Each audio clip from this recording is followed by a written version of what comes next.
I want to talk today about a kind of atheism in Europe, which is a lot closer to the new atheism that is found in the West, as supported by people such as Daniel Dennett, Richard Dawkins, and one of the Hitchens, I can never remember which one's which.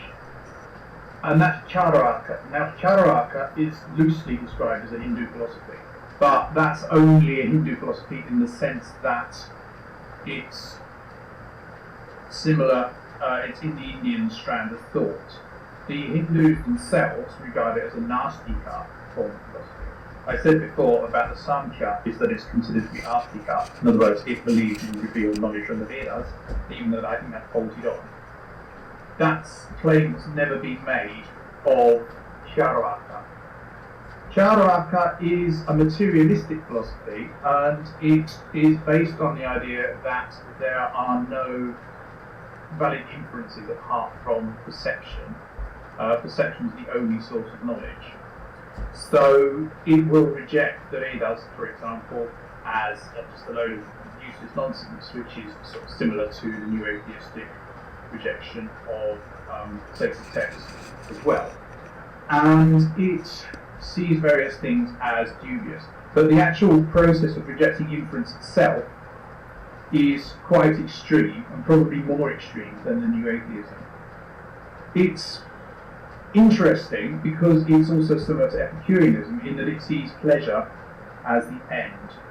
In other words, the things that are good are pleasure, things that are bad are pain. That's a very blunt way of looking at it, and that's how it looks at it. So it is very similar to Epicureanism, and as is often the case, there's similarities between Greek philosophy and Indian philosophy, because when it comes down to it, Greek society and Indian society are from the same root.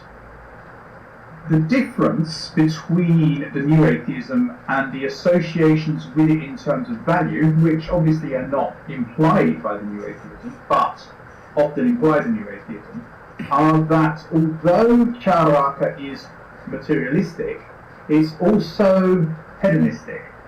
It tends to be egoist, or rather utilitarian, or have some other version of ethics. And as such, it's more similar really to Ayn Rand's objectivism than it is to a more liberal valued atheism such as humanism. So Charvak, yes, it is closer to the kind of atheism that tends to be found and publicised in the West, which comes from a Christianized background, but it is generally more sceptical, and it's probably better to think of it as general scepticism than it is just to think of it as a materialist or atheist philosophy. Because yes, it is materialist, it doesn't believe in the afterlife, doesn't believe in gods, doesn't believe in the supernatural and so forth, but it is also sceptical about ethics to some extent, because it reckons that all the stuff in the Vedas, which and the Upanishads, are just nonsense basically, including all the ethical stuff. So it does reject all the ethical stuff, and so it's sceptical in both areas. There is also an issue, and I don't want to go on and on about atheism because I think there are more interesting things to do than this, and I'm a little bit worried that this channel is becoming too philosophical. But there's also the issue of what the Indians mean or meant by naturalism and materialism, because their version of materialism may not be the same as our version of materialism, because their version of materialism, for example in Jainism, includes karma. Karma is seen as a form of matter. So what is naturalism there? And I'm going to have to talk about that at some point. I might as well get it out of the way, but I probably won't do it tomorrow. I'll do it at some point soon. And I'm aware also of the Platonism thing, and I will talk about that as well. Charvak Darshan. If you like this video, please rate, comment, share, and subscribe. Bharat में If you dislike it, please tell me why so I can improve. And I'll उपनिषदों और वेदों के वक्त का दर्शन है, और प्राचीन भारत की महाभारत की वैचारिक भौतिकवाद का यह एक उदाहरण है.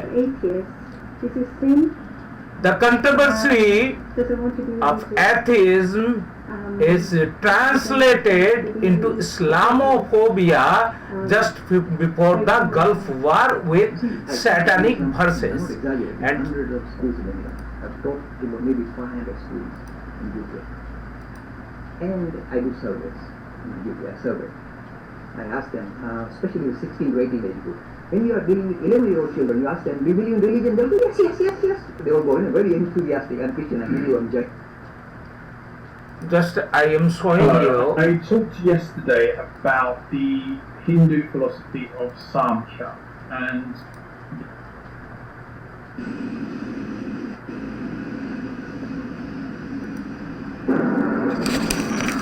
It is the Gulf War. First strike. January the 17th, 1991, hundreds of coalition aircraft took to the skies and headed for their targets. Operation Desert Storm had begun. British Arya pilots in low-flying Tornado aircraft carried bombs designed to crater Iraqi runways. The Americans' first target was Iraq's capital. From the rooftops of Baghdad, 3,000 anti-aircraft guns fired into the night.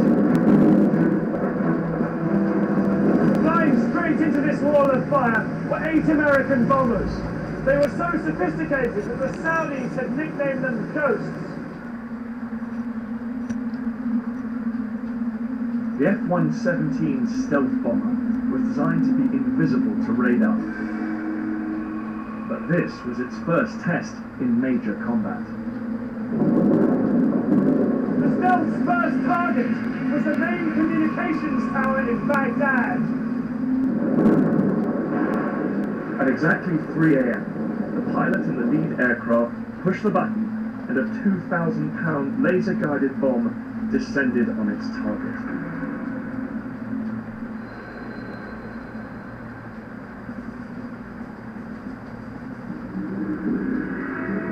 Across the city, the ground shook as 14 more bombs from other stealths hit their targets. The aircraft turned for home. Cruise missiles launched from US warships knocked out the power stations and plunged the city.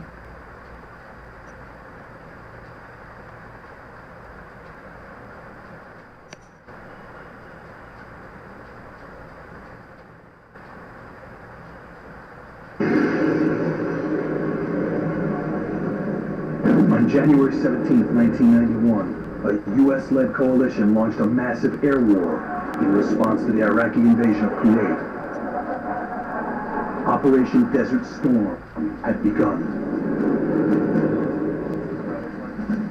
Laser and satellite-guided missiles dramatically reduced the risk of Allied casualties. It promised to be a clean, high-tech war.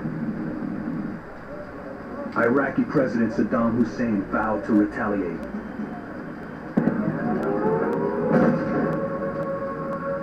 He unleashed wave after wave of Scud missiles at cities in Israel and Saudi Arabia.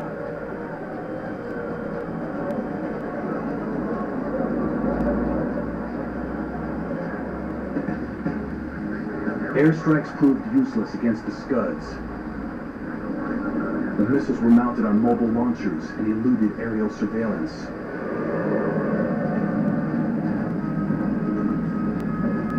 It was the Gulf War, and it was in 1991, and the controversy on atheism launched just before Gulf War, mind you. I am pointing out this very ad, this very timeline, which is very important, that atheism has been translated into yet another crusade against Islam, and it is Islamophobia, and hence I do not include Salman Rushdie or Taslima in the great school of atheism, which consists of Charvak School, the atheism in Hindutva, and P.B. Shelley, the romantic poet from English poetry, and Shahid-e-Azam Bhagat Singh. To the club for this important press conference with Mr. Salman Rushdie, who met today with President Clinton, Secretary of State Warren Just listen. and National Security Advisor Anthony Lake. I'd like to introduce the people at the head table and then turn the microphone over to Francis D'Souza. From the far right is Scott Armstrong, Executive Director of the Information Trust. Christopher Hitchens, British journalist. Carmel Bedford of Article 19. She is International Secretary of the International Rushdie Defense Committee. Ambassador Nicholas Viliotis, President of the Association of American Publishers. United States of America and Europe and entire developed world invested everything in defense of Salman Rushdie, who wrote and published Satanic verses in 1988, and in 1991 Gulf War began. And coincidentally, neoliberal age in India was launched in 1991. Coincidentally, this timing is the same on which the Gulf War was launched to in February make it ISIS, Al-Qaeda, Taliban, the Arabian Spring, the oil war in full-fledged, and it is the global order. This Islamophobia is the most prominent theme of global order, economic reforms, privatization, disinvestment. We have to understand. And this cut-off line is very important, that Satanic verses were published in 1988, and it is the discourse in defense of Satanic verses and Salman Rushdie. Thank you all for coming. I know it's just before Thanksgiving and we're not supposed to be here, but thank you for making the time. I just want to speak very briefly and then answer your questions. As I said in the statement that you've been given, I hope, it was an extraordinary moment for me to be in the White House. I arrived and was met by... He had been in White House. How excited I was. And the White House, NATO and Pentagon were engaged in defense of Salman Rushdie against the Muslim world, against Islam. It is very important to understand the Crusade, for 4 or 5 minutes. The anti-Muslim agenda of global order. What really struck me was that apart from the issues of principle and the First Amendment values and all those high matters that this case has come to be involved with and to in some way represent. What I was struck with was the degree of personal friendship and warmth that came from the President, and in a way that's more important than all the fine words and high principles, because the thing that I have looked for when meeting politicians is not how well they speak, but how much passion for the case they have. And one of the things that was remarkable about today's meetings was that not only the President, but also Mr. Lake, also Mr. Christopher and the other advisors who were there, seemed to have genuine passion and commitment for this case. And I take that to be of greater value than all the words that we can bash out and all the statements that we can... But they could not defend, and they had to opt for a diversion, and that diversion was Pamela Bodes.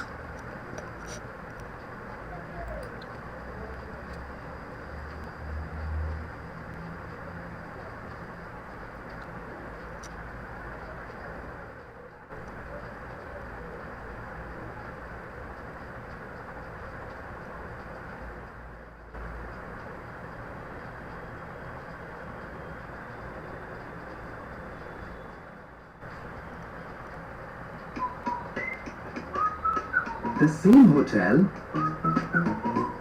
the same room.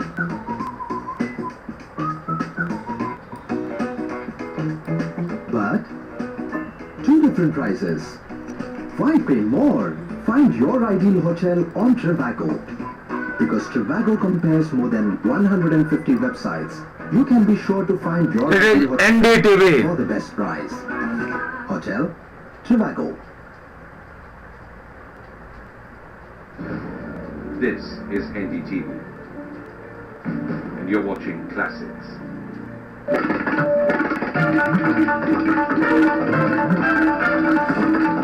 The Europe, the developed world opted for a sex scandal involving Pamela Bodes to defend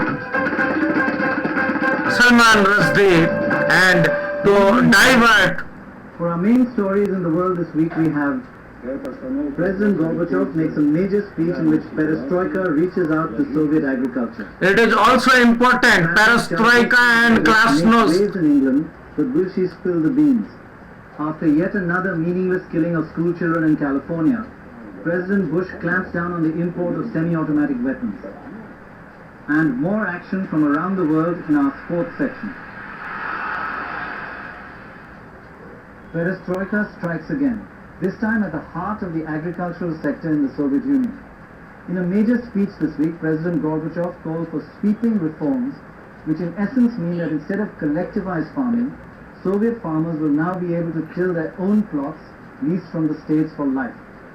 It is relevant Independent decisions about what to grow and at what price to sell. because the world war, the global order is unipolar. The Communist Party's highest executive body formally elected its top leaders. Unipolar imperialism, and this gentleman Gorbachev killed United States of Soviet Russia, USSR. Former chief of ideology and is not wholly in favor of the widespread reforms taking place in the Soviet Union. Immediately after the vote, President Gorbachev spoke for India is also killing the agrarian world, and perestroika killed Russian agriculture before the disintegration of USSR. The essence of economic change in the countryside should be in Economic changes. opportunities for Just note this phrase. enterprise and initiative. Promoting lease-based relations in the country is one of the most important and probably most He opened the country for free market economy. relations, drawing on personal interest, restoring the sense of being one's own master, and encouraging creative possibilities. President Gorbachev also plans to change the central pricing system. He said, it is also planned to make price It is identical in India also. It had been identical in Greece. The conservative Igor Ligachev, who made the most dramatic announcement of all. Not only would the land lease system effectively transfer property rights to the farmer, Ligachev said that the rights to the land could be inherited by the farmer's children, reinforcing the view that the reforms are very close to private property in agriculture.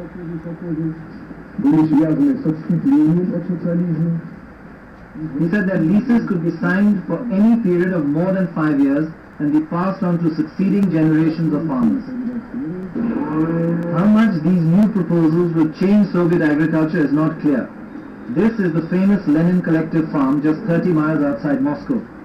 Lenin gave his dying keynote speech Just there. remember the date of Green Revolution, and we have to face second phase of Green Revolution again. And the Green Revolution created the Punjab problem and the bleeding Atheis. Without all these reforms, many people are fed up with reforms. They try to impose all these changes all at once. Just note the linguistics If we try to do of it economic reforms. a bit more hard work, farming would be the better for it. Previously, reward for hard work And changes in under the new land lease system. Soviet farming. As well. the community farming was The killed. new policies, the state bureaucrats are leasing only the worst stretches of land. But the man taking over this rundown chicken farm is still enthusiastic. I think it'll make things better, because when you're the boss of your own land, you work harder. Under our conditions, I think it's the only way forward. China has been through this process of agricultural change. In China, Deng Xiaoping dismantled... It is very important for agrarian India. ...private plots. These experiments the growth rate in which have to replicated in India to 7.9%. and have been replicated, so our farmers have to commit suicide. They have no other There option. have been 28 attempts to reform Soviet agriculture. But there is little doubt that this And they have reformed Indian the agriculture. 29th agricultural reform. It is likely to have the most far-reaching consequences.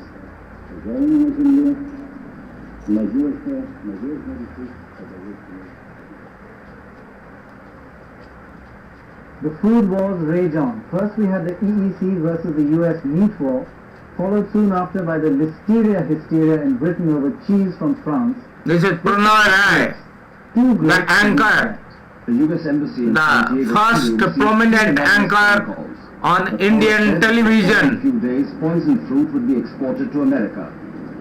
The threats were initially which considered to be produce but they led to vigilance by non-government drug news administration channel, of the States. and it is NDTV Classic And their efforts were soon on rewarded. NDTV Among Profit. thousands of crates of fruit shipped daily from Chile, officials found 2 contaminated grapes that had been injected with cyanide.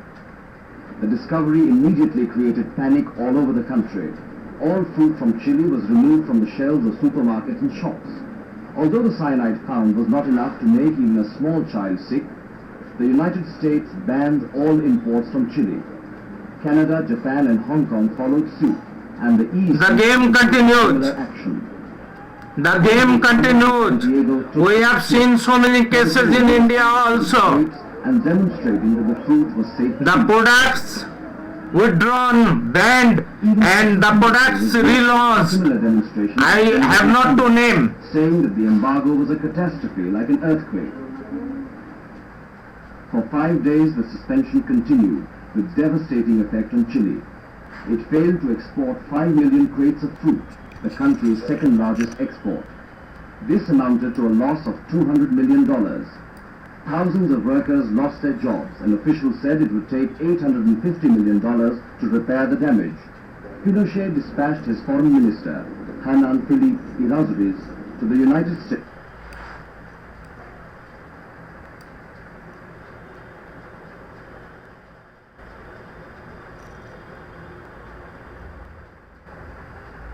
Of the guerrillas, and soldiers were not the only ones fighting the left.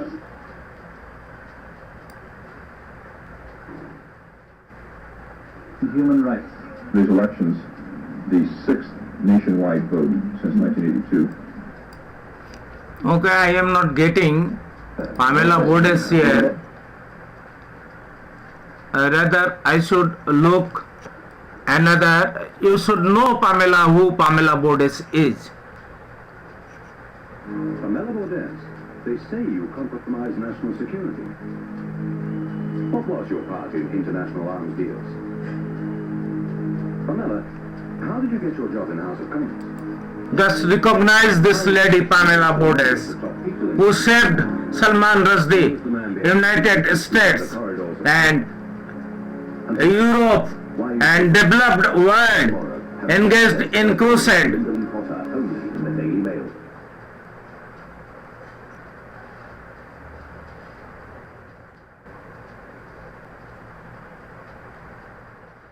This was the scandal.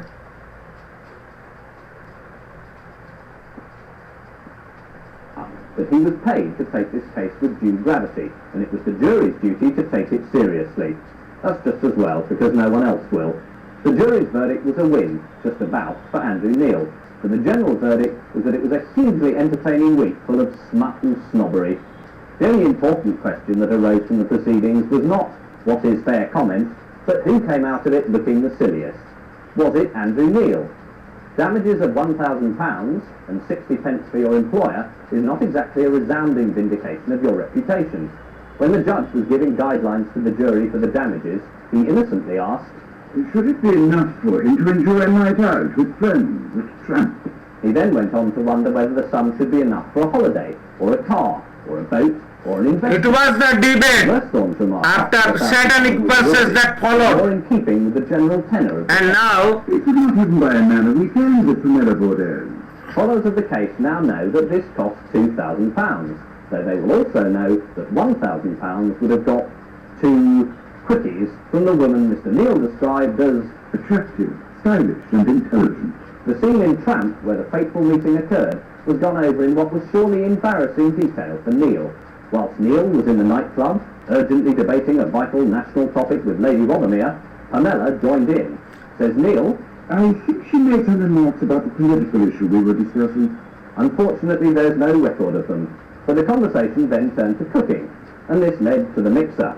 Not a reference to how well Neal felt Pamela mixed with his important friends, but a reference to Moulinex. I gave her a very romantic present, a Moulinex mixer to help her with the cooking. This is not terribly romantic, and certainly not in the sense that Peregrine Worsthorne was described as a schoolboy at Stowe. He used to dress up, trying to look romantic with a cloak and a floppy hat. This is the point where Worsthorne begins to... and we are not interested in this debate.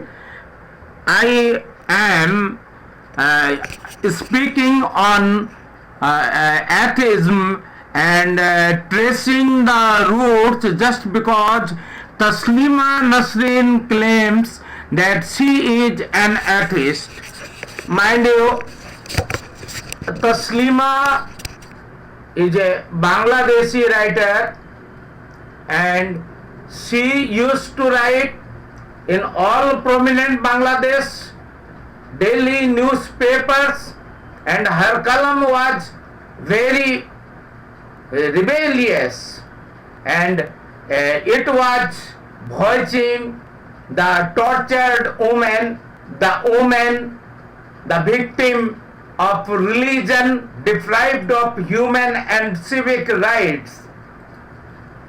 And she also quoted Manusmriti in those write-ups, and she was not expelled, neither there had been any fatwa, and it was perhaps the most powerful writing by Taslima Nasreen.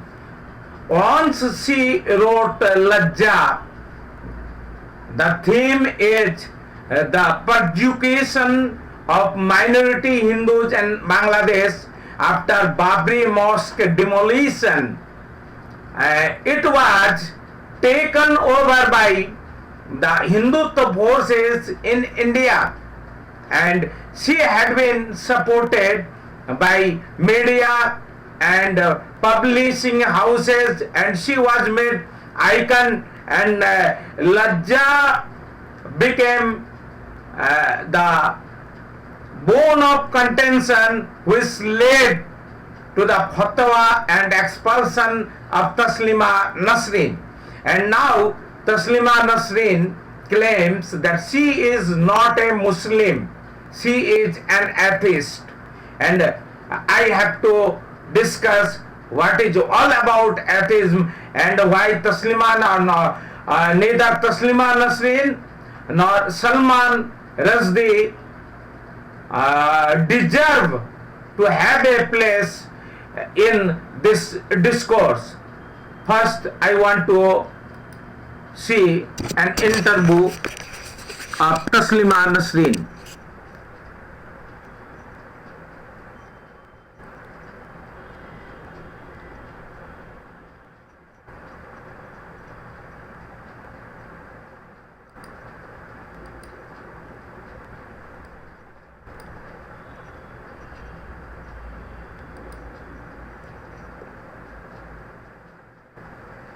No sound.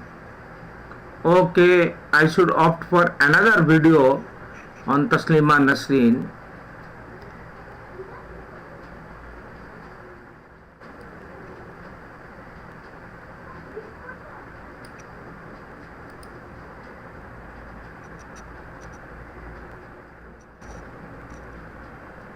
It is Taslima Nasreen.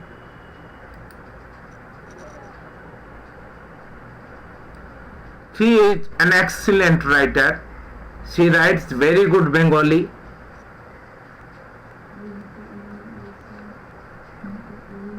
And we have got a sound here. This is your first novel. If they decide that I have to appear in court, then I have to go back. But it's condition that government should give me full security in Bangladesh.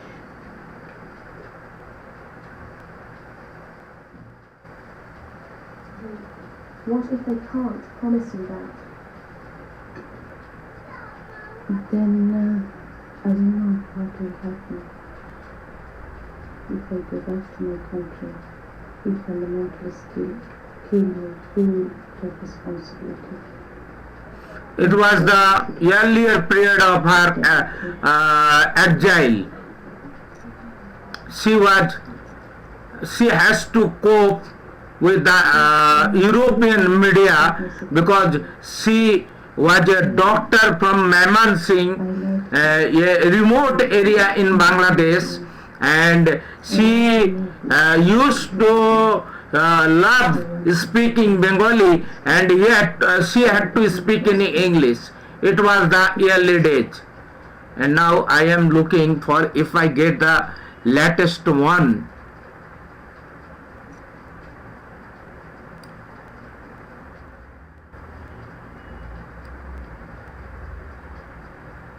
No, it was in it was in 2015.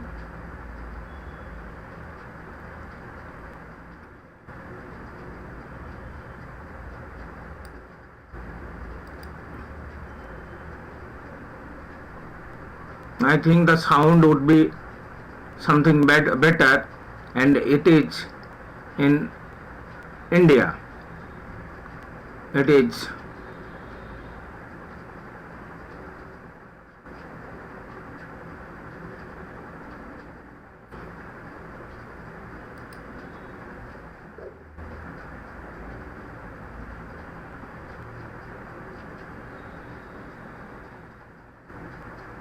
The controversy.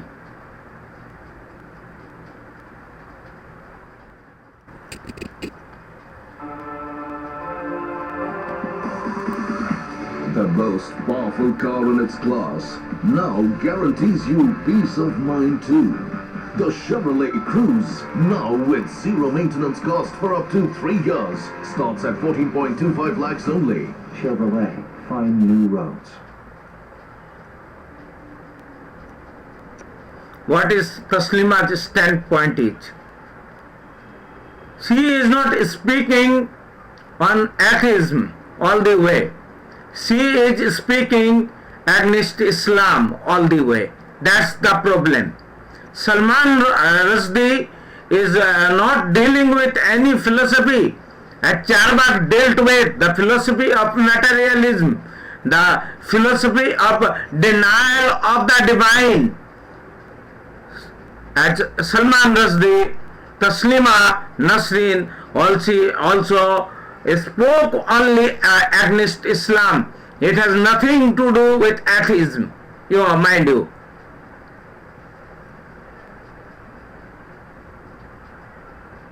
It is taking time to download.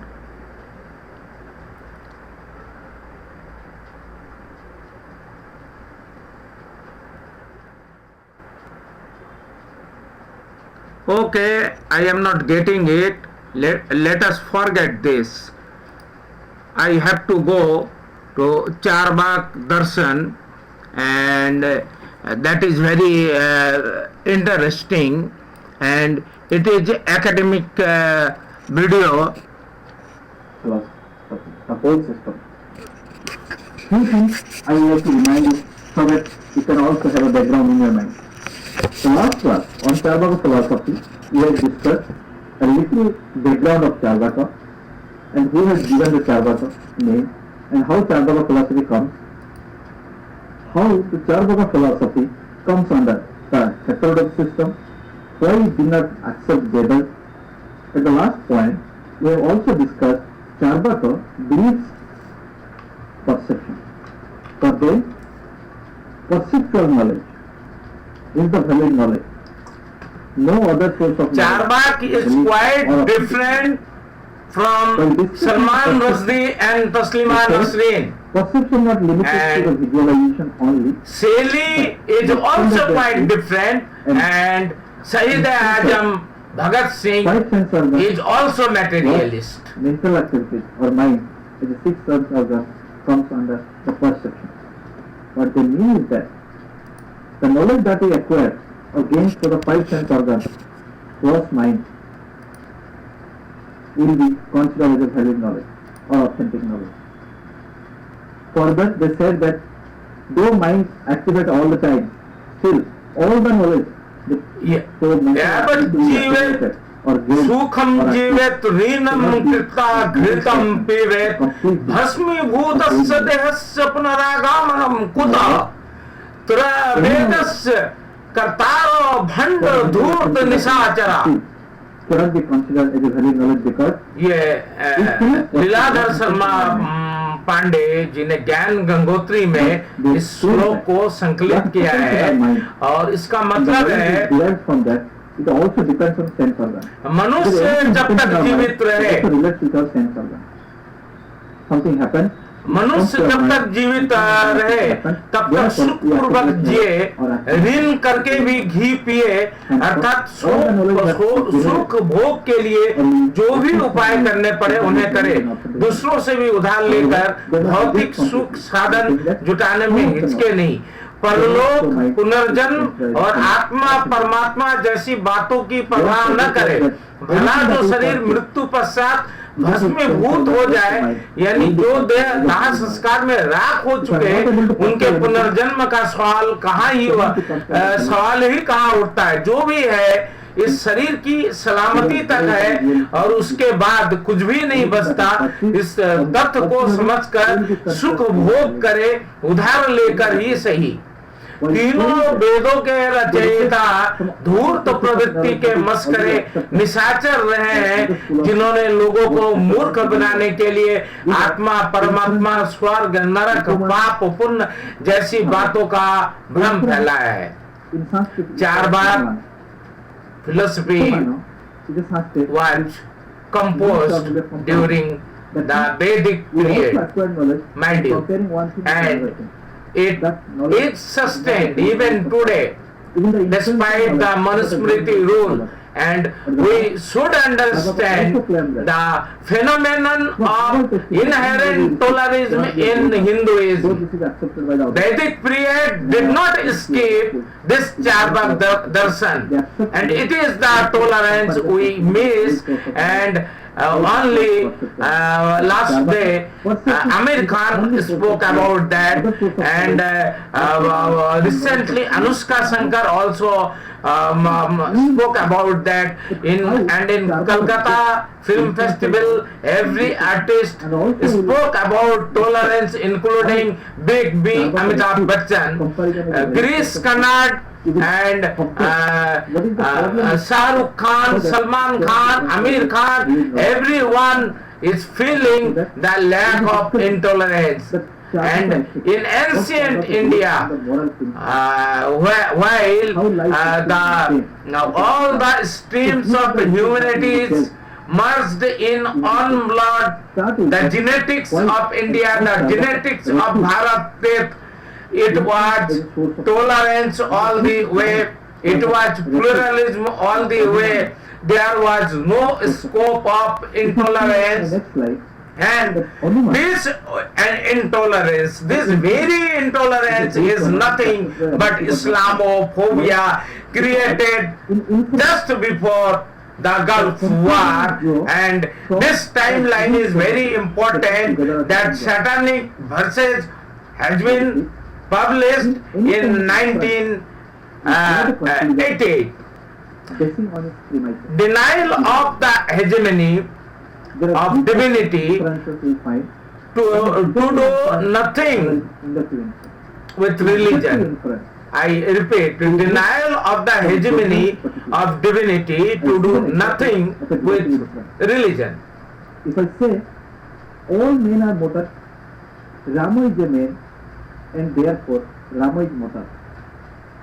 This is a deductive inference because all men are mortal is a generic. It's a more general than Rama is a man. So the first premise, atheism relates to materialism, celebration of life and right to religion. Mind you, atheism relates to materialism, celebration of life and right to religion. Please make not crusade. Please make not atheism the crusade against any religion, Rama and man, these are the two terms you not to mention Islam. Brahmo Samaj movement, Bhakti movement, Sufi, Peer, Matua and Boul tradition and even Arya Samaj movement also rejected rituals, this or that about religion and faith, and rejected divine power to protect individual, to protect civic and human rights, freedom and women and the depressed. No one branded this as blasphemy until Salman Rushdie wrote Satanic verses. I am discussing Bhagat Singh and his essay on atheism written before the partition and communal divide of India, with a much more devotee India engaged in theism and religious behavior, and Muslims as well as Hindu recognize Bhagat Singh as the greatest martyr, Shahid-e-Azam. There was no controversy. I am not an expert on Bhagat Singh like my dearest friend, Professor Chaman Lal from JNU, and we have seen proactive blood under certain conditions. I am not an expert on Bhagat Singh like my dearest friends, like Professor Chaman Lal from JNU, who returned Sahitya Academy Award against the governance of intolerance, and Sudhir Vidyarthi, who is engaged in writing the history of the people. Since I have to discuss the necessity of atheism today, I have to trace the school of atheism, and for me, Rushdie and Taslima Nasreen do not belong to the most reputed school of atheism, but they provoke Islamophobia on the other hand, as the governance of Fascism is banking on this bleeding ATM of Islamophobia. They do not stand with Charvak Shelly or Bhagat Singh. Gitanjali is nothing to do with faith. I repeat, Gitanjali is nothing to do anything with faith, and it is all about denial of faith, denial of divine and God and incarnate Narayan. It means we may find the elements of atheism in Gitanjali also, and it is because of this atheism, it is because of this denial of faith, God, divinity, that Tagore could write the genetics of India, the Bharat faith, the one blood Indian nation. And we have been seeing that the Bajrangi Brigade is quoting Vivekananda here and there without any reference and context, who said, Agla Yug Shudro ka hoga. And Tagore also supported the Sudras, and he wrote Rother Rossi that the status quo may be broken if there is justice and equality, and we allow representation from the excluded communities, from SC, OBC and minorities and Adivasis. It is the theme. It is the theme of Tagore poetry and he wrote Chandalika against untouchability, and we don't discuss it. He wrote also Bhanu Singher Padavali on the line of Bhakti movement. And the Gita at Bharat Teertha, the genetics of India written by Tagore is the prominent poem of this Gitanjali, and Tagore said the merger and unification of so many streams of humanity created this Bharat verse, the Bharat Teertha, greatest pilgrimage. And atheism was not an abstraction all the way. The Bhakti movement denied and rejected the divine power of the ruling hegemony, the rulers, and they fought and they preached for freedom of individual in Bhakti, and that individual Bhakti, the devotee citizen have the civic rights and human rights, and it is all about the Bhakti movement. And Tagore also wrote the Bhanu Singher Padavali on the line of Sant poet Surdas. Recently, Amir Khan and Anushka Shankar also criticized growing intolerance.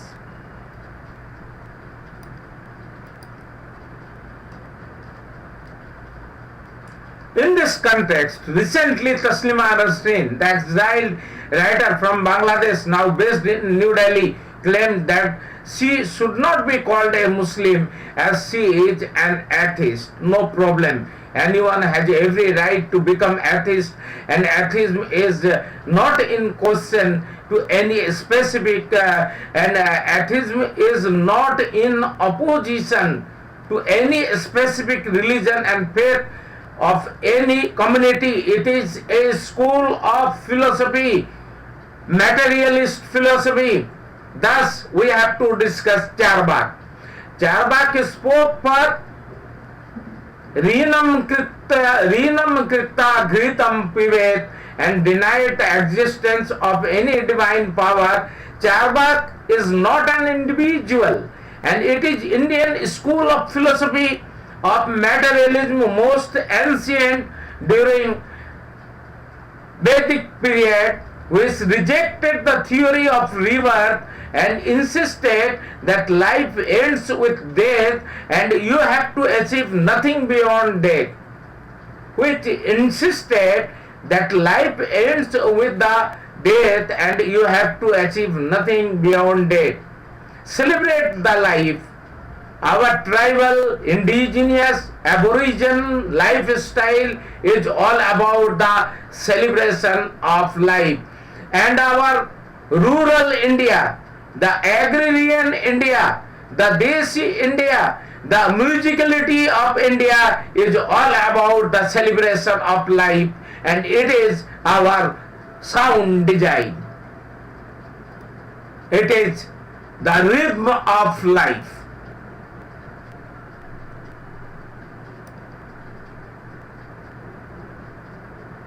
It is quite interesting.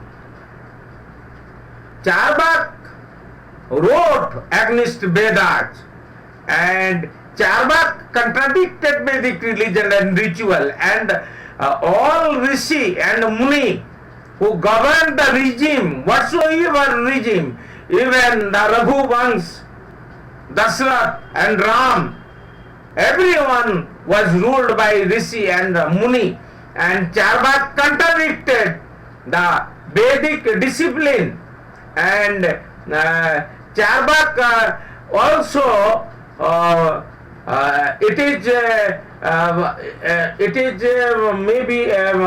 it might be described as contempt of court, but nobody tried to kill his voice, and the Rishi and Muni did not show any intolerance, otherwise every Charvak would have been killed, reduced to dust, and religious hegemony could have to do bhasm.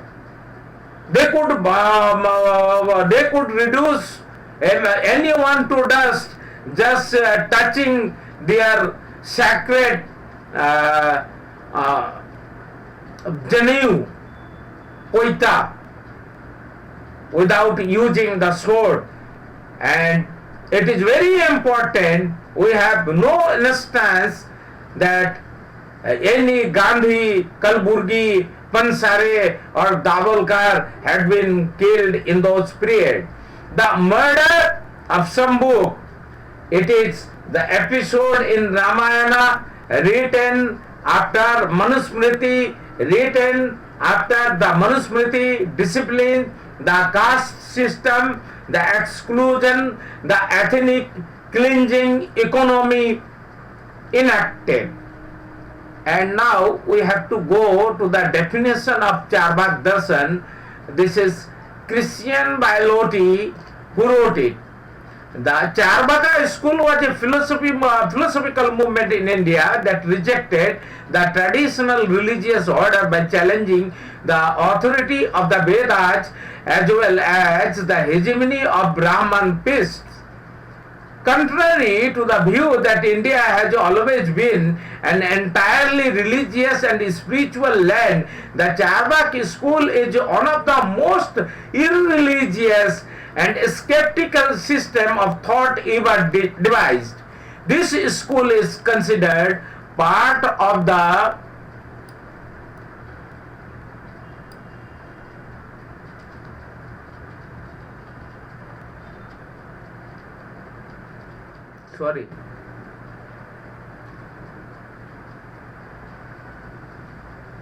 This school is considered part of the heterodox system, also referred to as heresies of Indian philosophy, and it is also known as Lokayat, a term which is Sanskrit and Pali means naturalist and worldly. It means this Charvak philosophy, the atheism which was advocated by the school of Charvak, was associated with nature and nature associated people, and it is it because the nature associated communities do celebrate life since Mohenjo-daro and Harappa, and it means naturalist or worldly, and it means environment friendly, nothing against nature. The murder of Sambhuka, and I was telling, the murder of Sambhuka by Maryada Purushottam Ram is not recorded in Vedic literature, and Vedic literature had nothing to do with Manusmriti discipline, which had to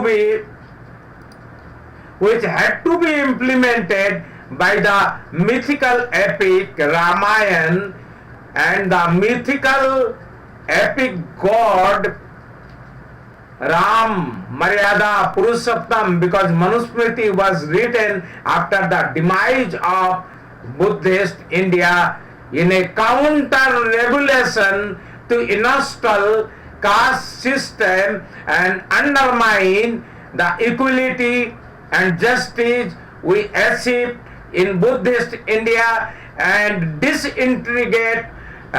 disorganize our one blood genetics, and we suffer. It is the beginning of our plight. It is the beginning of the hell losing, and it continues even today. And almost 2000 years passed.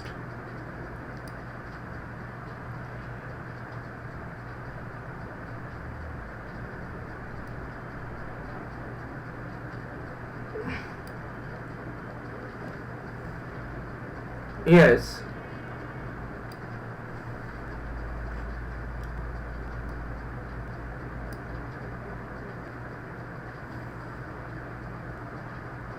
Most recent studies in genetics, we have discussed it.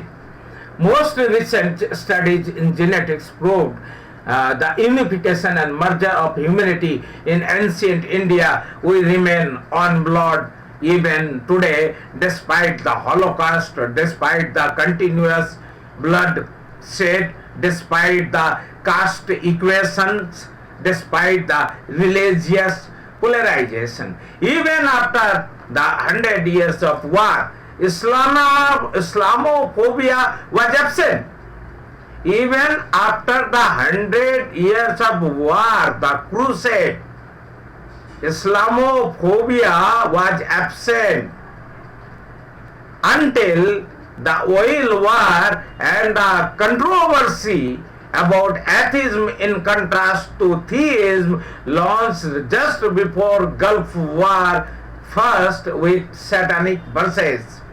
I have to repeat, even after the 100 years of war, Crusade, Islamophobia was absent until the oil war, the Gulf War first, and the controversy about atheism in contrast to theism, and Islam specifically launched just before Gulf War first with Satanic verses. This timeline is very important to understand the politics of religion, which has enveloped us, the humanity, in this geopolitics and worldwide, beyond this political borders and beyond continents, and it has inflicted Americas, it has inflicted Europe, it has inflicted Africa, it has inflicted Middle East, and it has inflicted us. The timeline is very important to understand the politics of religion, because atheism as well as Islamophobia do consist the phenomenon of politics of religion and the agenda of occupy global order. Because atheism as well as Islamophobia do consist the phenomenon of partition, the phenomenon of politics, the phenomenon of population decontrol, the displacement, economic, ethnic cleansing, exclusion, privatization, disinvestment, neoliberal policies, economic reforms, and the politics of religion, and it is occupy global order agenda, and it is all about the Hindutva agenda.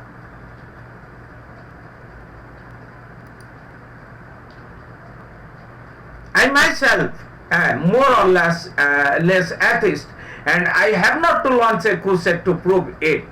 As the definition is concerned, it is denial of divine power, and in a narrow sense, atheism is specifically the position that there are no deities. Most inclusively, atheism is the absence of belief and any deity's existence. Atheism is contrasted with theism, which in its most general form is the belief that at least one deity exists, and it is theism. Hindus never had any problem. I want to insist that point. Hindus never had any problem with atheism as it continued during the Vedic Hindu, but the followers of Islam in modern times treats it as blasphemy, and ironically this discourse ends in Islamophobia and war of civilization, and it is the latest trend as new global order stepped in, and the controversy created so recently, and it has become the Arabian Spring. And the Arabian Spring has inflicted us, and we have seen the beef ban, unprecedented violence. Now we are we have to witness the crusade against Tipu Sultan and Amir Khan, the perfectionist, has to think over the option that as being Muslim, whether he should go to Pakistan. The atheist school of thinking is not the creation of Salman Rushdie and Taslima Nasreen. I want to point out, the atheist school of thinking is not the creation of Salman Rushdie and Taslima Nasreen. It is very important to understand how it becomes a crusade, which it should never had become. And atheism is materialist narration as well as materialist interpretation of life and divinity phenomenon, the rebirth phenomenon, and the rituals, and it rejects the divine to celebrate, and it rejects the divine to celebrate life. More importantly, this lifestyle has nothing to do with any class whatsoever, with theism and faith, specifically Hinduism or Islam or Christianity or Buddhism or Sikhism or Jainism, whatsoever might be the religion. Atheism is not a crusade against religion or faith, we have to understand. But Salman Rushdie and Taslima Nasreen made it a crusade, and the developed world developed it as Islamophobia, and it is the root cause of terror, the unabated terror which struck Paris, which struck Twin Towers in New York, and for which United States of America and Israel created first Taliban and then Al-Qaeda and ISIS to destroy Islam.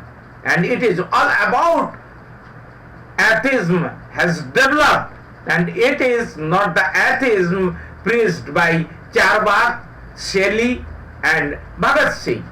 We have to understand, even before Hegel and Marx, even before dialectic materialism introduced by Marx and Lenin, Charvak school of philosophy radically rejected divine faith and religion, and it was never a crusade. It was pure materialism. It was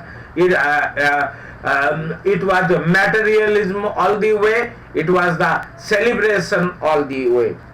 During European Renaissance, Romantic poet Percy Bysshe Shelley was the most eminent atheist who wrote The Necessity of Atheism, while the church was stronger enough to exclude anyone than and he was excluded from the university. It happened.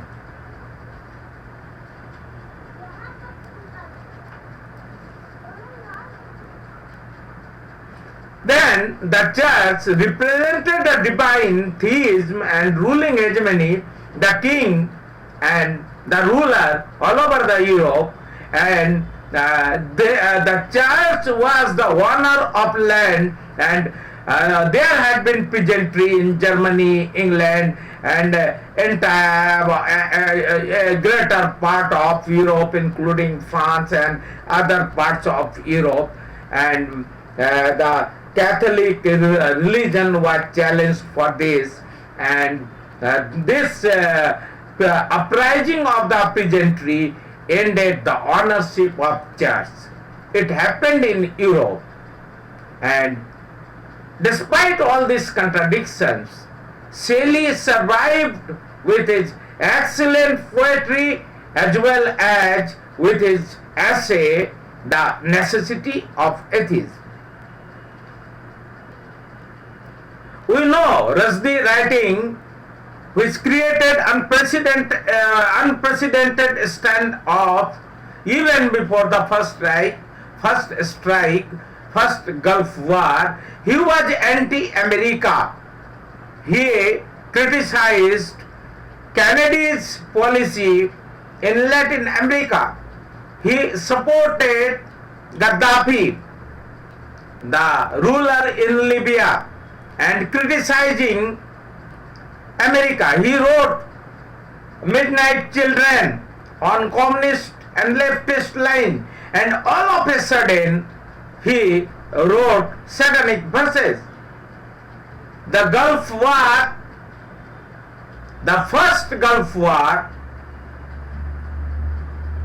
was between 2nd August 1990 to 28 February 1991. It was the period, and it culminated Operation Desert Seal on 2nd August 1990 to 17 January in 1991 for operation leading to build-up of troops and defense of Saudi Arabia, and Operation Desert Storm began on 17 January 1991, and it had been continued until 28 February 1991. In its combat phase was a war in the Persian Gulf region, and it is known as Oil War.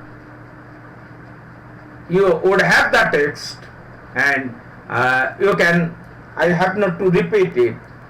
Mind you, the Satanic verses were published by King Penguin on 26 September 1988. Mind you, even before the publication of the Satanic verses, the publisher received warning from the publisher's editorial consultant that the book might be controversial.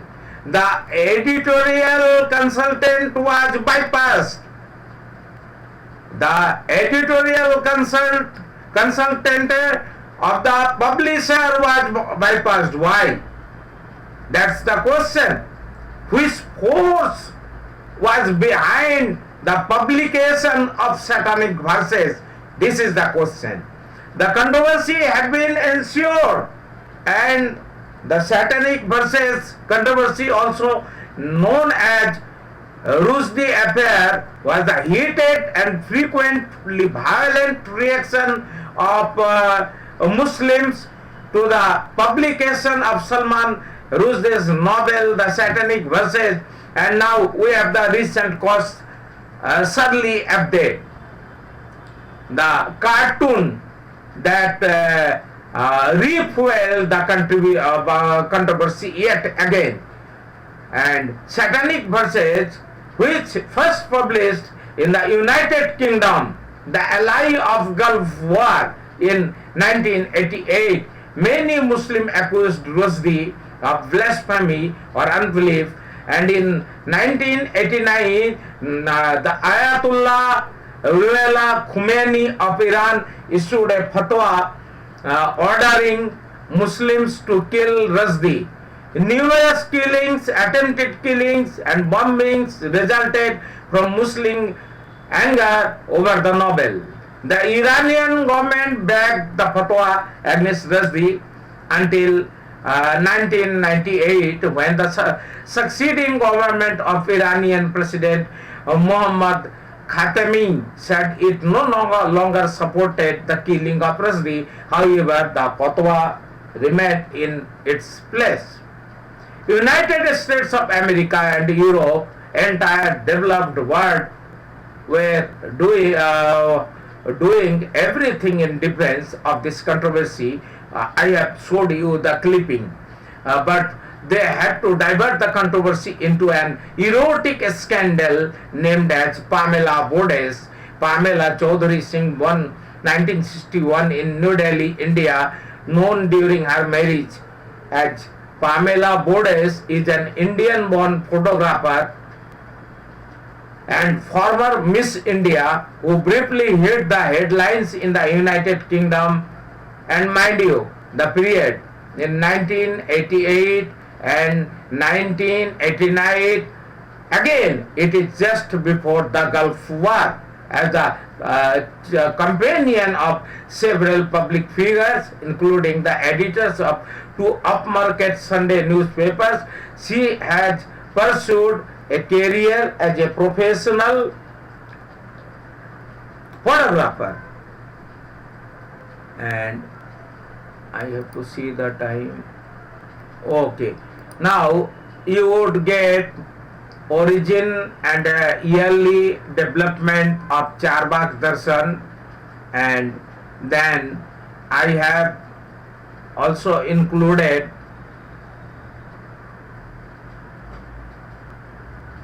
मैं नास्तिक क्यों हूँ, the original write-up by Shaheed-e-Azam Bhagat Singh, and the essay written by Shelly,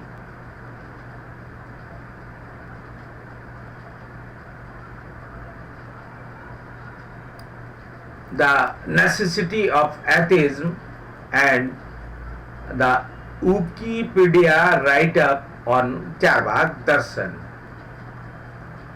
And I would finish with a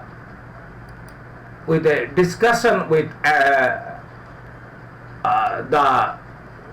necessity of atheism then and now. It is very important. Please look at it.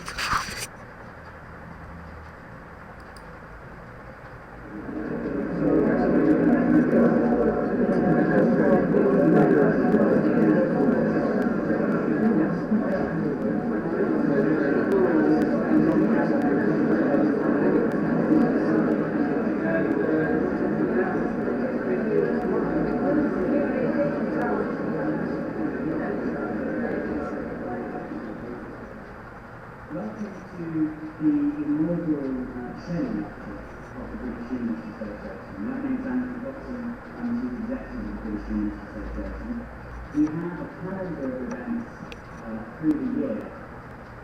Darwin lectures held in February on subjects relevant to Darwin himself, to his work, or to more recent developments in natural science. There's a Voltaire lecture every year on some aspect of philosophy or humanism related to Voltaire. And we have a Holyoake lecture every year in Manchester. Holyoake is less well known than the other two.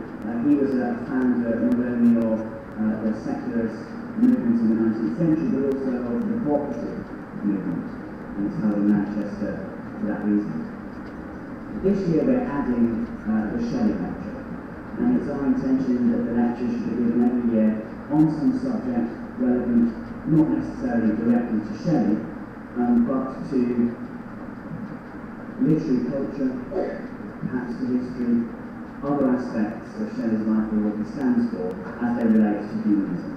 I'm really pleased to be able to have fill that sort of gap in our annual lecture series and have some wider representation of different themes and topics that are of interest to humanists. Well, we're having the Shelley lecture, the first Shelley lecture this year, because it's the 200th anniversary of that being sent down, expelled from this university for putting his pamphlet about the place that suggested there was no proof for a God. We'll learn more about that from our lecture this evening. First I'll introduce our chair, who has also put about books suggesting even more there might not be a God, and he is very well known to all the Professor Richard Dawkins.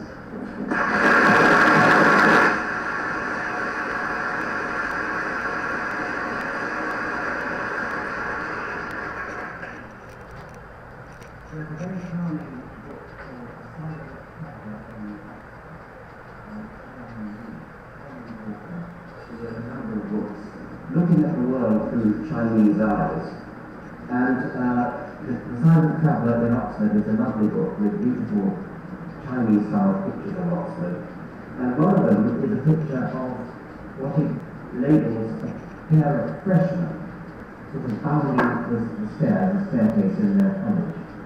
a very Chinese picture with these Oxford freshmen. The Chinese says, I could tell they were freshmen because I overheard one of them saying to the other, do you read much Shelley? Well, times have changed.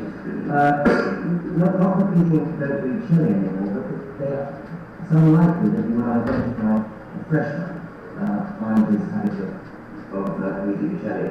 Times have changed in another way, as Andrew intimated. One doesn't actually get sent down to Oxford nowadays for atheism. And as he said, it is the 200th anniversary this month of Shelley's being sent down for his pamphlet on the necessity of atheism. Andrew is a distinguished historian and biographer. She is now the obituaries and briefings editor of The Economist. She's been on The Economist for quite a long time. Originally she covered American politics, and she's been the books and arts editor, US editor, and as I say, she now edits the obituaries page. She writes most of the obituaries herself. She did her first-class history degree at Oxford and a DPhil in medieval history at Oxford. After that, she worked at the BBC World Service. She's written 5 books, Lies, Lies and the Iran-Contra Affair, 1991. She worked up her DPhil thesis into A Fool and His Money, Life in a Partitioned Medieval Town. She's written biographies of Pontius Pilate and of Perkin Warbeck, one of those tended to be Prince in the Tower. And she's written a biography of Shelley. I'm not sure she calls it a biography, but it's a kind of biography of Shelley.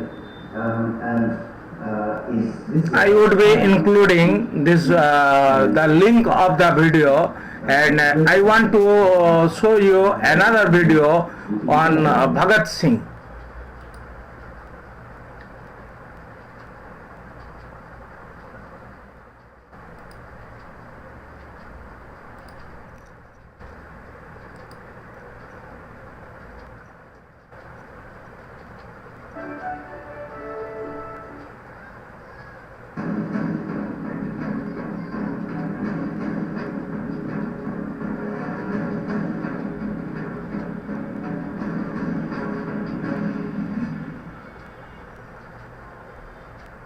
नमस्कार, आप देख रहे जनता TV और आप सभी के साथ इस खास पेशकश में मैं हूं वरुण शर्मा। ईश्वर है या नहीं, ये हमेशा से एक बहस का विषय रहा है। काफी ज्यादा ये विषय जो है गर्माता भी रहा है कि वाकई ईश्वर इस धरती पर मौजूद है या फिर नहीं। ईश्वर के अस्तित्व को मानने वालों की कमी नहीं है, जी हाँ, तो वहीं ईश्वर के अस्तित्व को नकारने वालों की भी कमी है।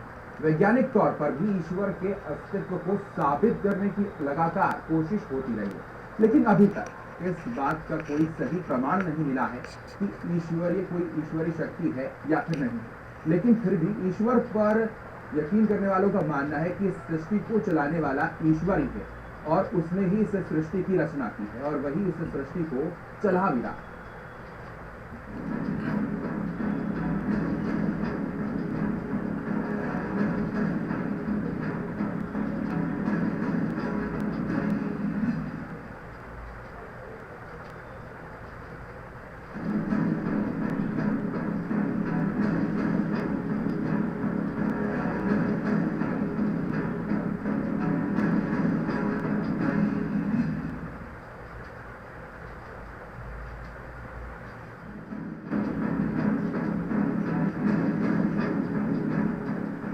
देश गुलामी की जंजीरों में जकड़ा था।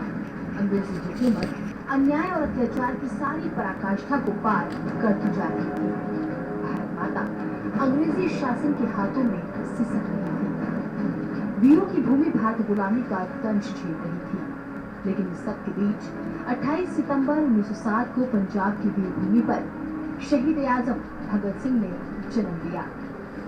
बचपन से क्रांतिकारी विचार, देशभक्ति की भावना, यही पहचान थी शहीद आजम भगत सिंह की। देश की आजादी के लिए भगत लड़े और अंग्रेजों के नाक में दम कर दिया। जिसके नाम से अंग्रेज हुकूमत कांप जाती थी। वो भगत सिंह न किसी बात को किसी की इच्छा पर टालता था, न किस्मत के सहारे रह महज उसको कोसने का काम करता था। 27 सितंबर 1931 को भगत सिंह का लेख लाहौर के अखबार द पीपल में प्रकाशित हुआ। उस लेख में ईश्वरीय शक्ति और भगवान की उपस्थिति को लेकर जो तर्कपूर्वक सवाल खड़े किए वो तर्क संगत है। भगत का वो एक लेख जिसमें उन्होंने संसार के निर्माण, मनुष्य के जन्म और उसके शोषण, दुनिया में फैली अराजकता और हर तरह के भेद को विश्लेषित कर डाला। ईश्वरीय शक्ति पर यकीन न करने के पीछे शहीद आजम ने जो तर्क दिए वो वाकई सोचने पर मजबूर करते हैं। जब तक ये सवाल उठा कि प्रसिद्धि की वजह से भगत सिंह का दिमाग खराब हो गया होगा और घमंड की वजह से उन्होंने ईश्वर की उपस्थिति को भी नकार दिया है, लेकिन भगत सिंह ने इसका जवाब भी कुछ इस तरह से दिया।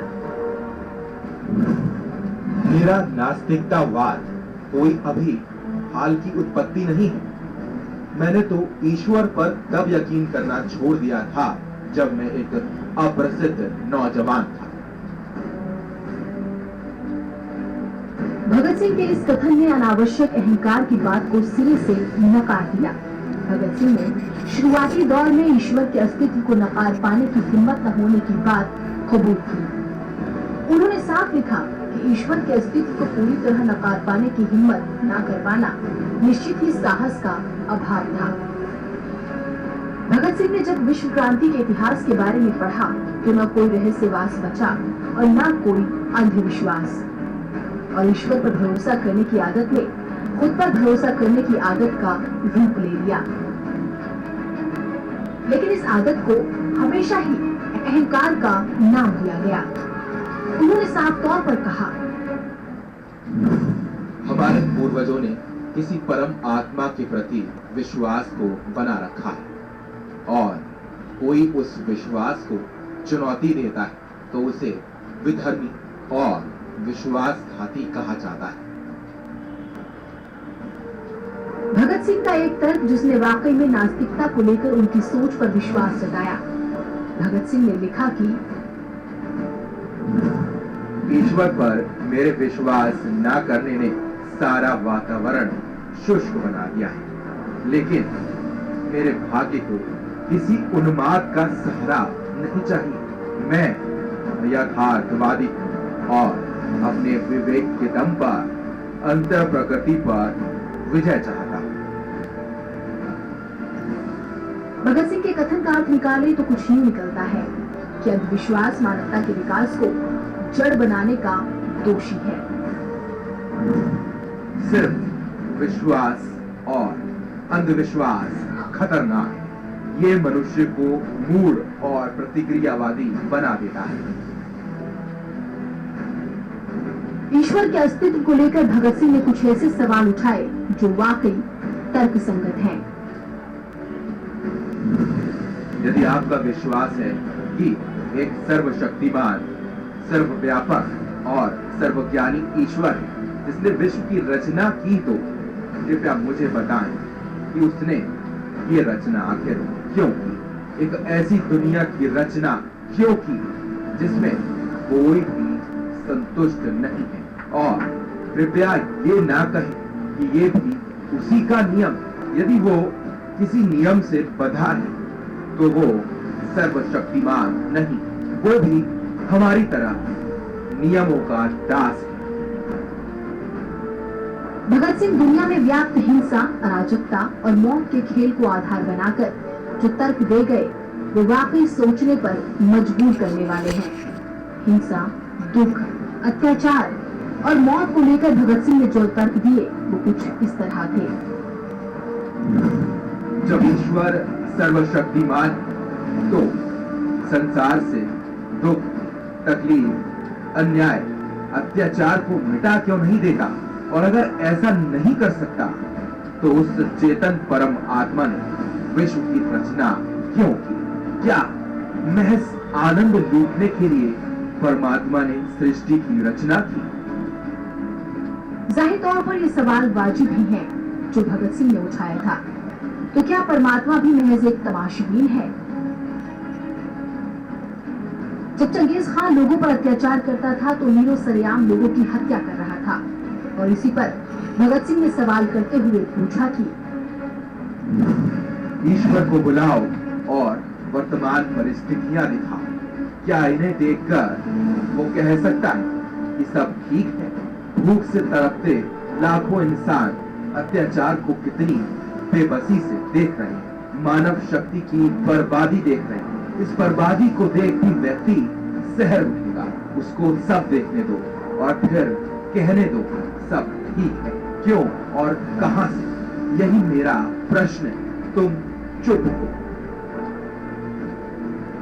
भगत सिंह का प्रासंगिक सवाल जो सोचने पर वाकई मजबूर करता है। ईश्वर हर व्यक्ति को उस वक्त क्यों नहीं रोकता जब वो कोई पाप या अपराध कर रहा? उस वक्त के यथार्थ को दर्शाते हुए भगत सिंह ने ईश्वर के अस्तित्व पर एक और सवाल उठाया। अंग्रेजों की हुकूमत यहाँ इसलिए नहीं है कि ईश्वर उनके साथ, बल्कि इसलिए कि उनके पास ताकत है। वो ईश्वर के दम पर नहीं, बंदूकों, राइफलों, बम और गोलियों के दम पर राज कर रहे हैं। क्या ईश्वर मनुष्य जाति के कष्टों का मजा ले रहा है? भगत सिंह ने ईश्वर के अस्तित्व और प्रकृति के असली रूप को समझने के लिए चार्ल्स डार्विन को पढ़ने की भी बात कही। निश्चित ही वीर भगत सिंह का ईश्वरीय शक्ति को लेकर आलोचनात्मक चिंतन और ईश्वर के अस्तित्व को लेकर उठाए गए ये सवाल बड़े प्रासंगिक हैं। लेकिन वर्तमान परिस्थितियों में भगत सिंह के इन वाजिब सवालों पर चर्चा की जरूरत है।